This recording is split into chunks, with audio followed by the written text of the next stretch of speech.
How to reactivate a deleted TikTok account. Hello everyone, welcome to this channel. I'm here to help you out today. So without any delay, let's get started. So first of all, launch the Chrome browser on your device over here, and you can simply search for the options over here.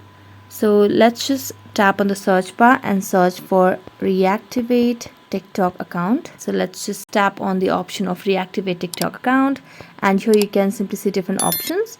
So what you can do is simply tap on the account safety option, and as you do that, you'll be able to see different options or steps on how you can reactivate the deleted TikTok account. So let's just go and see. So I'm going to turn on the desktop side over here for now, and here you can see there are different ways on how you can reactivate.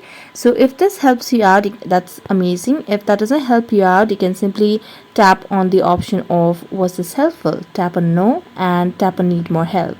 Now you can simply tap on continue with email or login for support, and then you'll be able to have a chat with TikTok support, and that might help you reactivate a deleted TikTok account as well. So that's it. Thank you so much for watching this video. See you next time.